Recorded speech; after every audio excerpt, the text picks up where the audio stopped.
Talk about the tournament, first of all, just being out here again, why you do it, and how well things have gone. Yeah, I mean, over 17 years, it's been amazing to see the growth of the tournament, how many things we've been able to do, and it's a lot of the same players year after year after year, and the committee's been great, and all the volunteers that we have, and our sponsors. It's just been really, it's been neat to see them all get involved and stay involved, and every year we seem to have a new department at the hospital that we can get involved with and do some help with, and so it's been a lot of fun for me and for my team. They look forward to today. How's Lou doing? You know, I've been gone for a few days. So last time I talked to her, you know, she said she was doing great. I talked to her this morning, and you know, she's in great spirits. Obviously, she's been disappointed. She's been wanting to play for a long time now, but I think she understands what she has to do, and there's been a big change in her, and just the way she carries herself and the way she approaches everything. And we've tried to, you know, lay some groundwork for September, and she's been unbelievable. She really has. There are a lot worse things for her than a break, right? Just get some time off and resting. It's got to be pretty good. Yeah. No, she's been going a lot, you know, with her involvement in USA basketball, and you know, she likes to play. She never likes to come off the court. So I think she's looking forward to being 100%. It's been a while. Have you heard any difference from last year's freshmen during the preseason as they become sophomores going into the summer? Any difference In their approach, their way they're doing things? In the freshmen that just finished? Yeah. Oh yeah, there's been a big difference. You know, they all seem less shell-shocked and less tentative and much less apprehensive about things, and you know, we've seen a big change in Megan, especially.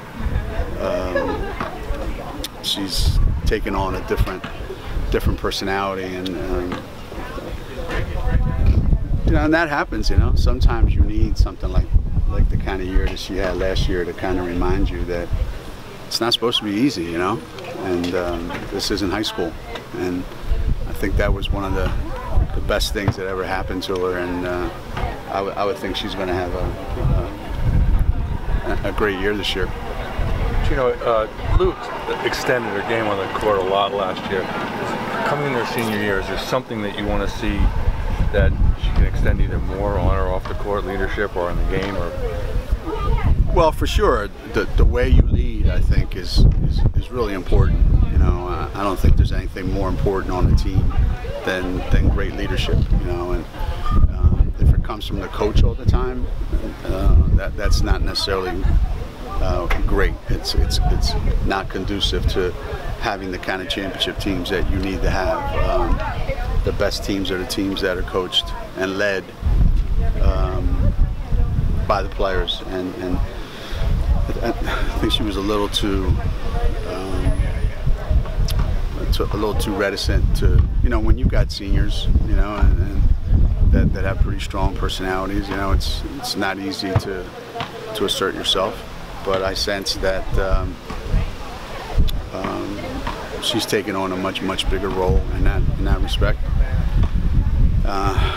Playing wise, you know, she hasn't had a chance to play, but she certainly knows that she's got to do even more.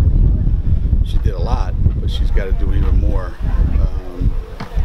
And it's not just, you know, making shots. I mean, there's a lot of kids in the country that can make shots, and obviously she's one of the best shooters in America.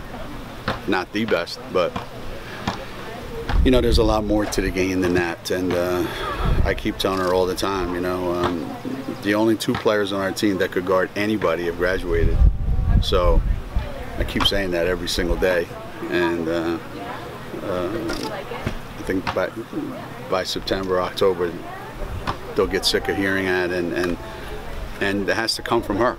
You know, if your seniors aren't willing to lead at that end of the floor, then it's going to be very, very difficult. So you look at her last year and you look at her freshman year, where she came from. It's incredible the progress she's made, and I would expect her to make the same kind of jump going into the season. How much more do you expect out of Collier now? You know, with the opening in the front court,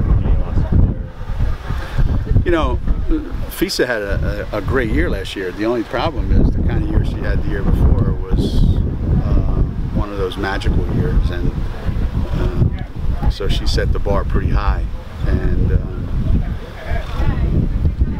she's kind of in the same situation that Lou's in that I think in order to win championships, you know, your leaders can't be one-dimensional. You know, you can't just say, okay, Fisa, when you catch the ball, you know, go get a bucket. You know, so she had a great game in the semifinals last year, you know, and she knows that there's a whole lot more that she's got to get better at, and it also involves on the defensive end and being more, you know, being more assertive instead of just kind of going with the flow, which she tends to do a lot of times. So, yeah, the 2 of them are obviously, you know, they're 2 of the best players in the country. I think if you're starting the season with those 2, you're automatically starting with a chance to win an awful lot of games. So whether or not, you know, it goes as far as it can go is going to depend on those 2. Talk about what you saw in Jasmine Lister her first time here that made you want to pursue her as an assistant. Well, you know, when you spend 2 years with somebody, you get a sense of who they are as people, and she's incredibly hardworking. She's really, really smart.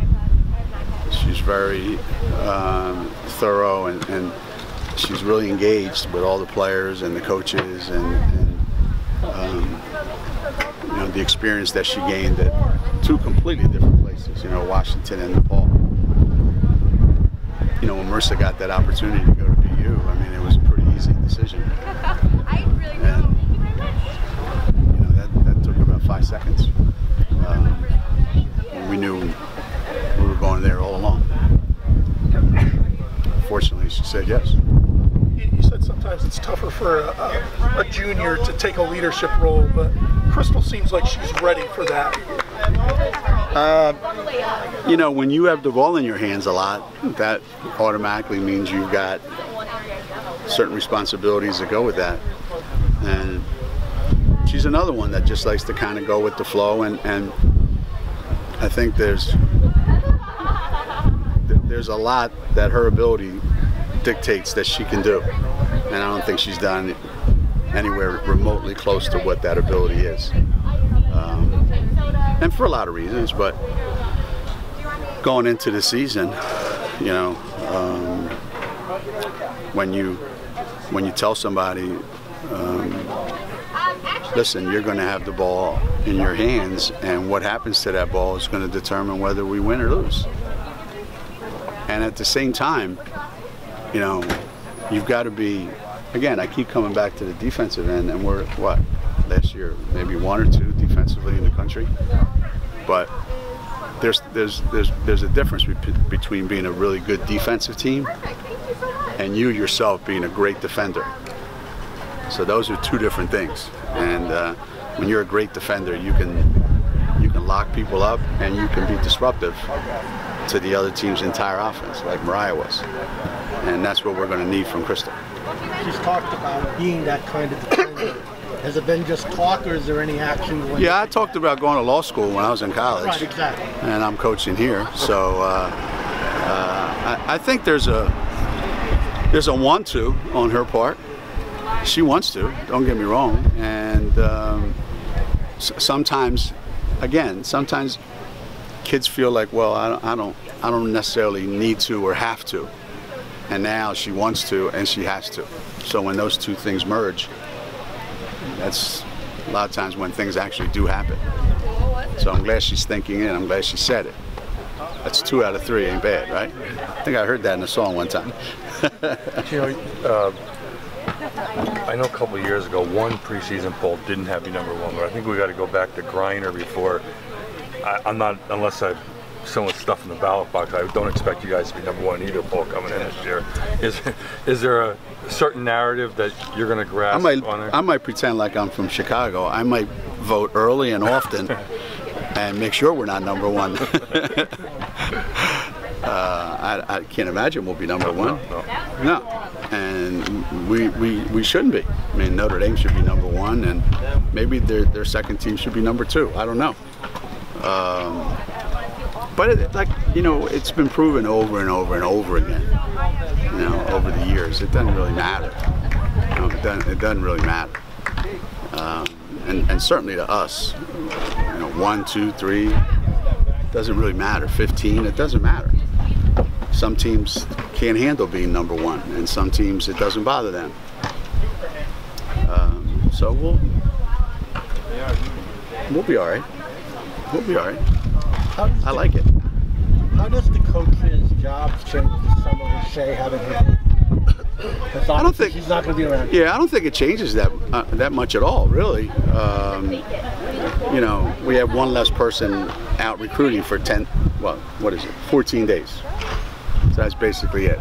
So for those 14 days, we have one less person, and we're trying to figure out how we're going to do that. But other than that, no. Everybody's still doing the same things, and you know, there isn't really going to be any disruption whatsoever, and nobody has to do way more. And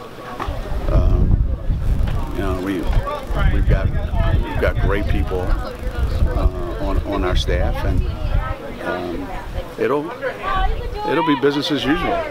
What was interesting is Marissa always worked with the post, and you brought in her replacement to work with guards. Yeah, I mean, that kind of doesn't matter. I think sometimes we fell into that a little bit. You know, sometimes people get caught up in that kind of stuff. You know, who works with your post players? You know, and who works with your guards? And there's an awful lot that goes on at our individual stuff at practice and all this other things that, you know, players are going to end up being coached by everybody, and you know, I don't envision there being any change in that. You know, I look around at our team. I don't see a lot of post players. Do you? Who recruited them? Marissa and CD. So I don't see a lot of post players. I see a bunch of big guards. So what difference does it make? Speaking of one freshman post player, Olivia, what have you liked about the freshmen, Olivia and Kristen, so far? They're both in the same kind of tremendous shape that our freshmen were in last year. You know, meaning they can get from their classroom to the cafeteria and not to the dining area, not a problem. That's pretty good.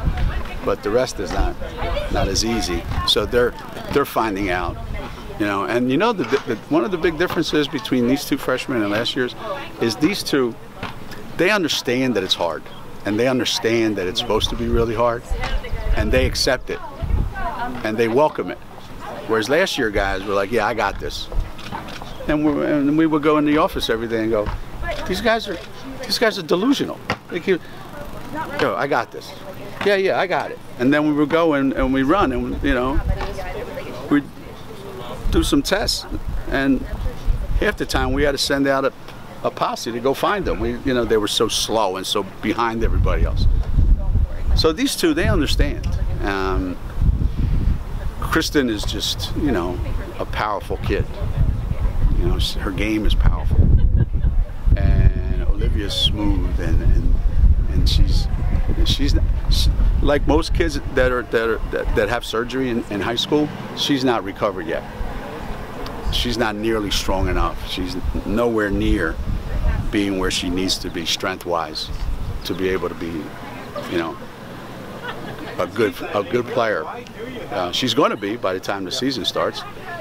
But the two of them remind me a lot of Stephanie and Bria. I didn't know you. I just thought they really do in their approach and what the expectation level for them is going to be, being thrown into the fire the way they're going to be. So they understand exactly what's in store for them. Does that make Katie Lou and Nafisa Maya? No, I just said those guys remind me of our freshmen back in those days. I'm not going any further than that. You need them to produce, don't you? Who? The freshmen. I mean, they could have an impact this year. They better have an impact this year. I mean, I would think. I mean, I'm not saying we're going to go into any game and say, listen, it's on you guys. I mean, that's not going to happen. But we certainly need them to play and be a part of it. Yeah. They didn't come here to sit on the bench, neither of them, and they didn't come here to watch and cheer. You know, they came here to play, and they're gonna contribute. Believe me, a lot. They're gonna contribute a lot. They really are. I mean, Olivia's she's just not strong enough. She gets stronger. I've seen her at her best, and that kid's as good as any post player coming out of high school in the last couple of years. See what her sister-in-law said about her? About who? Olivia. No, I didn't. Like comparing her to Candace Parker. Really? Yeah.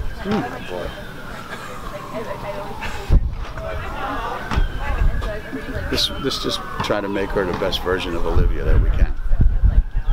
That would be good enough for me. What do you like about Kristen other than her strength? Kristen? She scores points. I mean, that's what she does. She's one of those kids, she just scores points.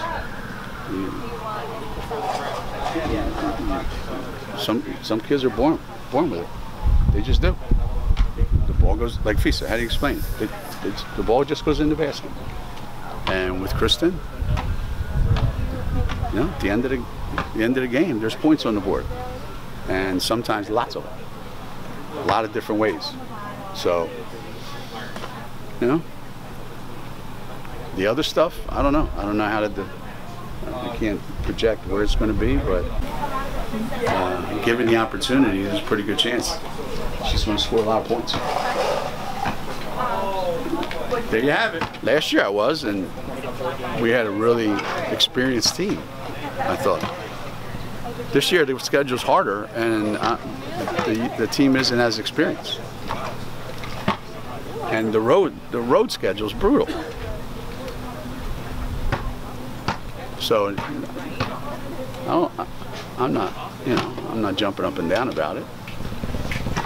Don't get me wrong, I'm glad we have it, but it's not like, yeah, man, I can't wait. This is going to be tough. Well, who came up with 4 home games? 4 home games? 4 home games. The schedule, the way it fell.